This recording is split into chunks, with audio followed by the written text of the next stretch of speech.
السلام عليكم ورحمة الله.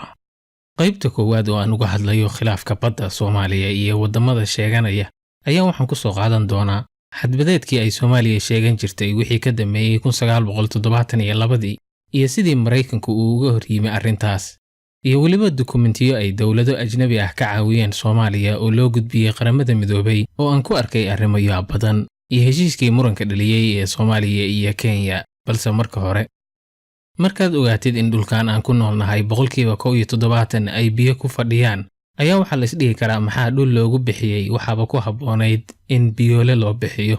dawladaha badda lehna waxa ay ka faa'iidaan in xadka dawladdaasi leedahay uu ballaarto. su'aal haddii lagu weydiiyo ma badda Soomaaliya ayaa weyn mise bariga, jawaabta saxda ah waxa weeye waxa weyn badda Soomaaliya ay leedahay oo ka weyn bariga. oo baddaasi cabirkeedu waxa uu dhan yahay 800,000 oo kiiloomitir oo isku wareega wax ka badan.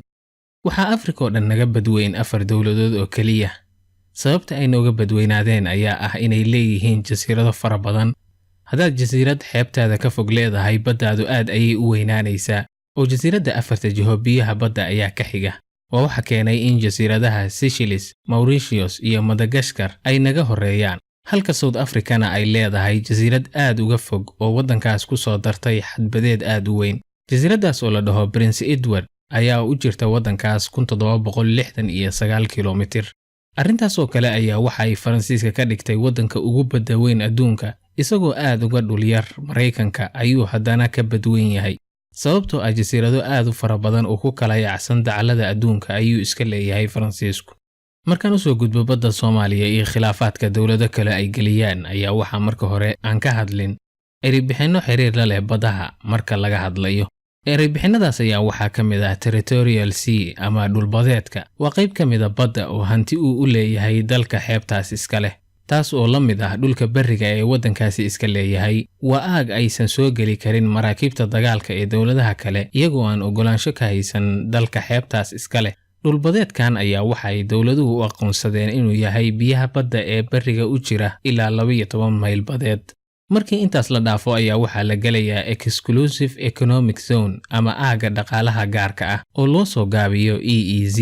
badda noocan ah ayaa dalku dhaqaale ahaan mas'uul ka yahay oo kheyraadka ku jira ka faa'iideysan kara, laakiin waxa uu uga duwan yahay territorial sea-ga in dalka xeebta leh uusan u diidi karin maraakiibta halkaas maraysa. waa aaga aad kheyraadkiisa adiga kaliya aad kala bixi kartid, laakiin maraakiibta xataa kuwa dagaalka uma diidi kadhid inay maraan. wixii intaas ka sii shisheeyana waxaa loo yaqaan continental shelf ama qalfoof badeedka. waxaa sidaa u kala dhigay xeer ay dejisay qaramada midoobay oo ay saxiixeen dawlado badan oo ay Soomaaliya ku jirto dabayaaqadii dawladdii Siyaad Barre. balse intaysan Soomaaliya saxiixin xeerkaas ayaa waxaa jiray xeer la saxiixay sanadii 1972 oo dhigayay in dhulbadeedka ama territorial water ee waddanka Soomaaliya iska leeyahay uu yahay 200 oo mayl badeed ee uusan ahayn sida hadda dawlado badan ku dhaqmaan 12 mayl badeed. waxaa arrintan kala mid ahayn dawlado ay ka mid tahay Peru oo xeerkaasi waxa uu dhigayay in 200 oo mayl badeed ay Soomaaliya iska leedahay oo aan loo ogolayn in maraakiib ciidamo ay soo galaan iyagoo aan ogolaansho haysan.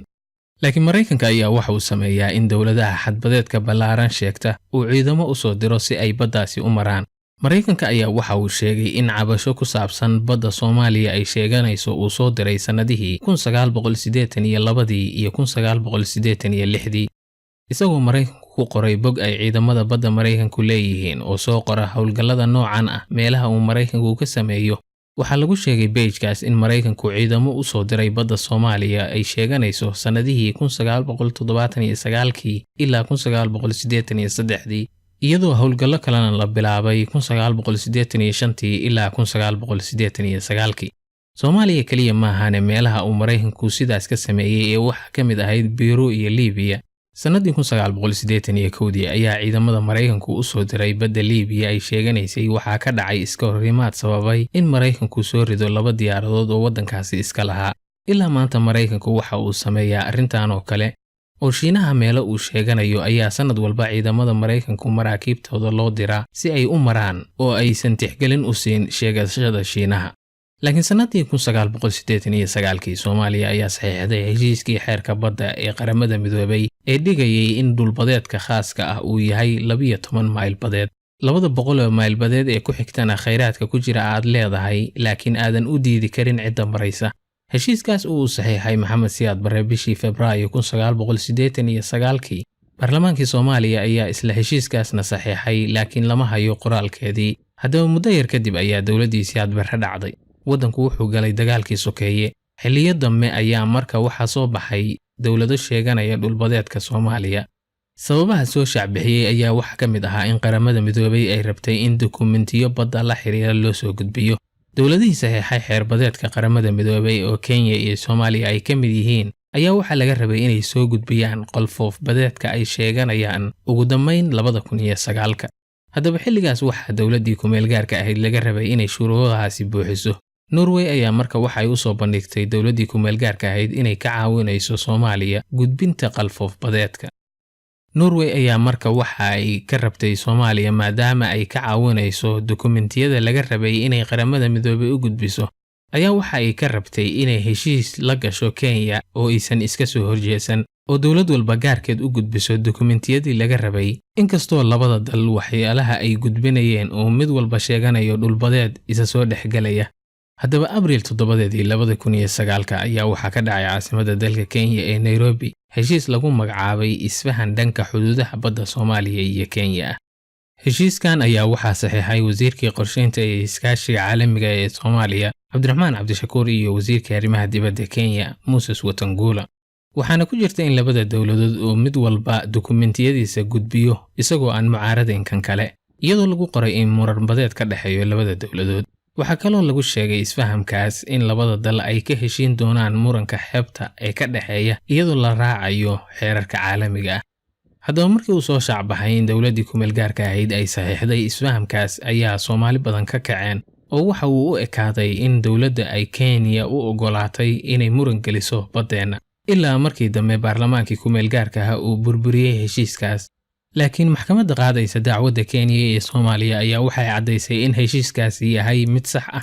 nasiib wanaagsan maxkamadda cadaaladda ee qaramada midoobay ayaa go'aan ku gaartay inay dhageysan karto dacwadda ku saabsan muranka badda ee u dhaxeeya labada wadan. arrintaas oo Kenya ay diidaysay iyadoo u cuskanaysay heshiiskaas ama is-afgaradkaas. laakiin waxa isweydiin mudan maxaa ku khasbay dowladdii xilligaas jirtay inay heshiiskaas aan macnaha lahayn gasho maadaama ay dhici kartay in iyadoon heshiis la gelin Kenya u gudbin kartay dokumentiyada laga rabay qaramada midoobay. sababtu waxay ahayd Norway ayaa dabada ka riixaysay in heshiis la galo iyadoo iska dhigaysay inay ka cararayso isqabqabsi iyada faraha la gala. maadaama ay dokumentiyada Soomaaliya ka caawinaysay Norway ayaa iyadu waxa ay iska dhigaysay inay dhexdhexaad ka tahay muranka ka dhaxeeya labada dowladood. arrintaas oo ka muuqatay xitaa dokumentiyadii ay dowladda ka caawisay. tusaale ahaan markaad fiirisid dokumentigii ay gudbisay dowladda Soomaaliya oo Norway ay la diyaarisay waxaa ku jira sawir muujinaya inta ay Soomaaliya sheeganayso iyo inta ay Kenya ku haysato. weligaa ma aragtay dowlad la yiri waxaad soo gudbisaa badda aad sheeganaysid oo dokumentiga ku soo dartay intaan ayaan anigu sheeganayaa laakiin dowlad kale ayaa igu haysata oo iyaduna intaan ila sheeganaysa. haddaad markaa dowlad kale aad tiraahdo ii qor dokumentiyadayda dowladdaasi danahaaga kama shaqaynayso oo waxa ay isku dayaysaa inay iska dhigto dhexdhexaad halka aad adiguna u baahnayd wax xaqaaga u dooda oo ka tarjuma waxa aad doonaysay. markaad fiirisid dokumentigii ay Kenya gudbisay ayaa waxaad arkaysaa farqiga u dhaxeeya kan Soomaalida iyo kooda. Kenya ayaa sidaan u dhigtay marka ay ka hadlaysay xadbadeedka u dhaxeeya Soomaaliya iyo Kenya. xeer la dhaho Maritime Zone Act oo 1989 la meel mariyay ayaa waxa uu dhigayay in xadbadeedka Exclusive Economic Zone ama aaga dhaqaalaha gaarka ah ee u dhaxeeya Soomaaliya iyo Kenya in lagu xadeeyo jariidada rasmiga ah iyadoo la raacayo heshiis dhexmara labada wadan kaasoo u hoggaansan xeerarka caalamiga ah. waxa ay kaloo Kenya intaasi sii raacisay in 2009 ay kala saxiixdeen labada dowladood is-afgarad ahaa in dowlad walba gudbiso dokumentiyadii laga rabay iyagoo aan ismucaaradayn. khariidada ay soo sawireen kuma jirin waxa ay Soomaaliya sheeganayso oo waxa ay Kenya soo sawiratay khariidada badda ay sheeganaysay kaliya. haddaba waa in dowladda Soomaaliya ay ku cibro qaadataa arrimahan oo kale oo dokumentiyada iyo heshiisyada la galayo ay la kaashataa khubaro Soomaaliyeed oo aqoon leh.